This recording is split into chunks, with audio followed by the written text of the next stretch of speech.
médias sur lesquels les propos racistes sont tenus, c'est quand même France Télévisions, qui est une chaîne publique absolument. On a des camarades qui étaient devant France Télévisions tout à l'heure à 12h45. C'est une chaîne publique à laquelle nous payons tous et toutes une redevance, et nous ne payons pas une redevance pour recevoir une injure en retour.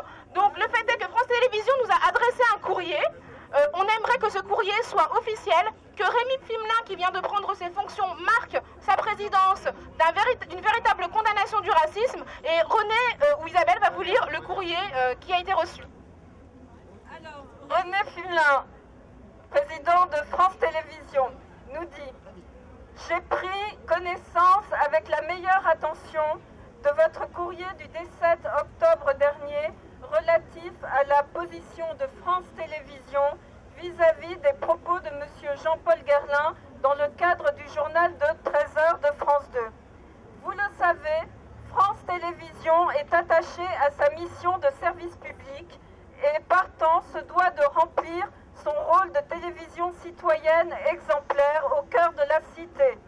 Le groupe, conscient de sa responsabilité, œuvre activement à la promotion auprès des téléspectateurs citoyens des valeurs d'une culture et d'un civisme partagés.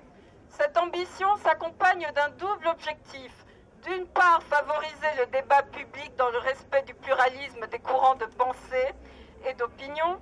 D'autre part, lutter contre les discriminations et les exclusions de toutes sortes. Je l'affirme sans aucune ambiguïté. Le groupe France Télévisions et l'ensemble de ses collaborateurs condamnent tous les propos racistes, xénophobes et discriminatoires susceptibles de nuire aux relations pacifiées et à l'esprit de tolérance propre à notre société. Nous comprenons que les propos de M. Jean-Paul Guerlain au cours du journal télévisé de 13h de France 2 ont choqué de nombreux téléspectateurs et nous regrettons vivement le manque de réactivité de nos équipes à cette occasion. C'est le moins qu'on puisse dire. L'ensemble des collaborateurs de la rédaction de France 2 a été choqué et surpris par ces propos déplacés en dehors du contexte de l'interview.